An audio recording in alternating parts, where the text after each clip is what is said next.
ओम electronic PCB repair centre में आपका स्वागत है। आज हम बाइपोलर लीनियर आईसी यूएलएन 2003, 2001, 2002 और के आईडी 65004 के बारे में आपको जानकारी देंगे। ये एसी पीसीबी में हर पीसीबी के अंदर ये आईसी लगी होती है, तो इस कॉन्सेप्ट को आप ध्यान से देखें और ध्यान से समझें। इसके द्वारा काफ़ी काम कराए जाते हैं, इससे सारे रिले ऑपरेट कराई जाती हैं और इससे फैन भी चलाया जाता है, स्विंग मोटर भी चलाई जाती है। इसी के द्वारा डिस्प्ले की जो लाइट होती हैं वो भी ऑन ऑफ इसी के जरिए करी जाती हैं। इसमें क्या होता है कि एमसीयू के अंदर एमसीयू द्वारा ये डायरेक्ट काम नहीं कराया जा सकता, क्योंकि इसके अंदर जो होता है माइक्रो मिली एम्पियर में वोल्टेज आउट करती है। तो इस प्रकार से हमारे रिले के जो एम्पेयर होते हैं ज़्यादा होते हैं। इस वजह से जो है हमें ये यूएलएन 2003 आईसी की आवश्यकता पड़ी कि इसको एम्पेयर बढ़ा देती है, तो तब हमारी रिले वर्क करती है। तो इसकी वर्किंग क्या होती है मैं आपको समझाऊं, ध्यान से समझना है आपको। पहले क्या होता था, यही काम हम जो है क्या होता था कि ट्रांजिस्टर द्वारा करा लिया जाता था, एनपीएन ट्रांजिस्टर। तो ये एक तरीके से 7 ट्रांजिस्टरों का एनपीएन ट्रांजिस्टर का ही इसमें इस आईसी के अंदर जोड़ दिए हैं। तो इसमें क्या करा है इन्होंने, इमीटर जो है ग्राउंड से सारे ट्रांजिस्टरों का इमीटर जोड़ दिया है। तो क्या होता है, इसके बेस पे जो है सिग्नल के साथ वोल्टेज दिए जाते हैं। जिस पिन पर वोल्टेज दिए जाते हैं उसी के सामने वाली पिन पर ये ग्राउंड कर देता है। तो इसी प्रकार रिले को ऑपरेट करता है। रिले में क्या होता है, एक तरफ हमारी जो है 12 वोल्ट दे दी जाती है, दूसरी जब ऑन नहीं होगी तो दूसरी साइड में कलेक्टर पे भी हमारे 12 वोल्ट होंगे। मगर जब हमारी एमसीयू इसे जो है ऑन करेगा तो यहाँ पे जो है ग्राउंड आ जाएंगे, तो हमारी रिले जो है ऑन हो जाएगी। तो इसी प्रकार से सारे रिलों का वर्क कराया जाता है।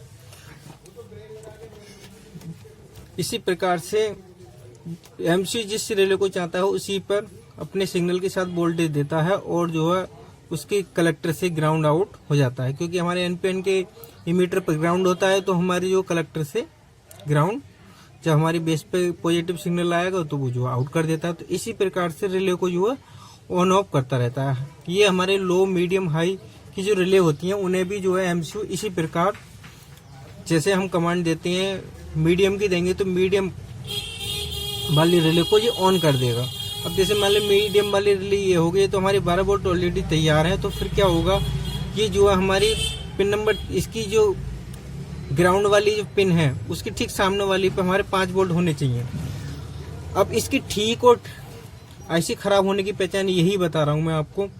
जैसे हमारी पिन नंबर, हमारा कंप्रेसर नहीं चल रहा है, तो पिन नंबर 1 पर अगर हमारे 5 वोल्ट हैं इस यहाँ पर और यहाँ हमारे ग्राउंड नहीं है, तो हमारी ये आईसी खराब है। यहाँ ग्राउंड, यहाँ 5 वोल्ट है, यहाँ ग्राउंड है, तो हमारी आईसी ठीक है। तो इसी प्रकार जो है कोई सी भी रिले हो उसके ठीक सामने जो वर्किंग कर रही है उसके ठीक सामने वाली पे 5 वोल्ट होने आवश्यक है। 5 वोल्ट होने के बाद उसकी ठीक सामने वाली पे ग्राउंड होने जरूरी है। तो इसी प्रकार से ये वर्क करती है। इसी प्रकार से स्विंग मोटर चलाई जाती है। स्विंग मोटर लगी रही है, 12 वोल्ट की हमारी जो सप्लाई दे दी जाती है और ये 3 स्पीड दे दी जाती हैं। उसी प्रकार से ये एमसीयू को सिग्नल जैसे मिलेगा उसी प्रकार से यहाँ पे जी ग्राउंड आ जाएगा। ग्राउंड आने से जो है हमारी उसी प्रकार जो है स्विंग मोटर वर्क करती है। तो इसी प्रकार से तो ये एम्पियर बढ़ा के दे देती है, क्योंकि हमारे ये मिली एम्पियर में होता है। तो इस वजह से जो है हमारी जो इस आईसी की आवश्यकता पड़ी। अब इसी प्रकार से क्या होता है कि आप कुछ भी काम करा सकते हैं। अब जो हमारी डिस्प्ले की जो एलईडियां होती हैं उसी प्रकार से हमने इन्हें जो सारी एलईडियों को पॉजिटिव दे दी रेजिस्टेंस के द्वारा। अब नेगेटिव हमें जिस एलईडी की आवश्यकता होगी उस एलईडी पर एमसीयू सिग्नल देगा 5 वोल्ट के साथ, तो वो सिग्नल देगा, तो यहाँ की जीएनडी आउट हो जाएगी। जीएनडी तो हमारी एलईडी उसी प्रकार से चलेगी। तो इसमें इस प्रकार से ही ये वर्क करती है।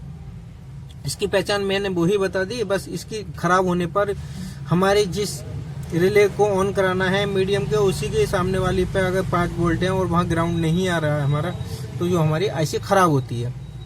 इसी प्रकार से इसे 3-4 काम कराए जाते हैं। ये हर पीसीबी के अंदर लगी होती है। इसे ठीक से आपको मैं इसी वजह से बता रहा हूँ कि आपको ठीक से ध्यान देना।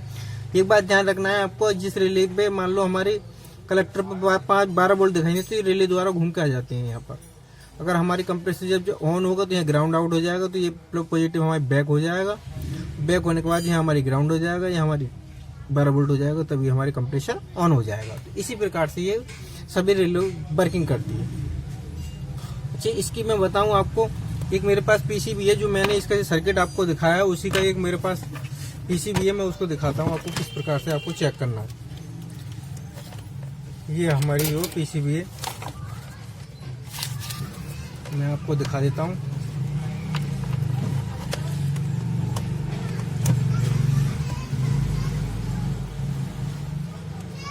ये हमारी पीसीबी ऑन हो गई है।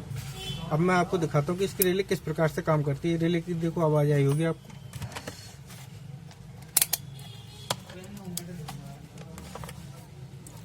अब मैं दिखाता हूँ आपको कौन सी रिले हमारी ऑपरेट हुई है। अब हम देखेंगे कि ये हमारे रिले, ये हमारा पॉजिटिव रहा और ये नेगेटिव रहा। तो इस समय पे हमारी ये रिले ऑपरेट है। अब हम क्या करेंगे, ये हमारी पॉजिटिव रहा, हम देखेंगे इसकी कौन सी पिन है हमारी, पिन नंबर 1। पिन नंबर 1 पे देखेंगे हम, यहाँ पे ग्राउंड है, ये हमारी पिन नंबर 1 पर हमारी ग्राउंड है। और इसके ठीक सामने वाली पे आप चेक करेंगे हम ग्राउंड से, ये हमारी 5 वोल्ट तैयार है, यानी 4.55 वोल्ट तैयार है। अब यही हम यहाँ चेक करेंगे, ये हमारी निगेटिव रही और ये हमारी पॉजिटिव रही। तो इसी प्रकार से ये हमारी 16 वोल्ट तैयार है। तो जौन सी रिले हमारी ऑन होगी ये बिल्कुल तैयार है। अब हम दूसरी रिले को दिखाते हैं। तो ये हमारी, अब आपको दिखाता हूँ मैं, अब ये वाली रिले हमारी ऑन नहीं है। तो देखो ये इसके हमारी जो इसके कलेक्टर पे हम जब चेक करेंगे तो ये आ गए। तो इसी प्रकार से यहाँ 12 वोल्ट होंगे। देखो यहाँ पे उतने वोल्ट, क्योंकि कॉइल द्वारा घूम के आ रहे हैं। तो इसी प्रकार से काम वर्क करती है। बस ये चेक करना है हमारे, ये इस समय ये हमारे रिले है, इसके ठीक सामने वाले पे 5 वोल्ट होने आवश्यक है।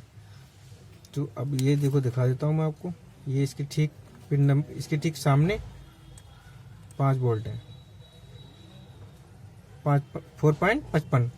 अब यही चीज है मेन कि अगर हम यहाँ पे हमारे ग्राउंड आउट नहीं करता है इस जगह पे, तो समझ लो ये आईसी हमारी खराब है। तो इसी प्रकार से हम इस आईसी को चेक करते हैं और इसी प्रकार से इस आईसी का हर एक पीसीबी के अंदर इसका रोल होता है। आप इसे ध्यान से समझें और अच्छी अच्छी वीडियो पाने के लिए आप चैनल को सब्सक्राइब करें, लाइक करें, कमेंट करें। जय हिंद, जय भारत।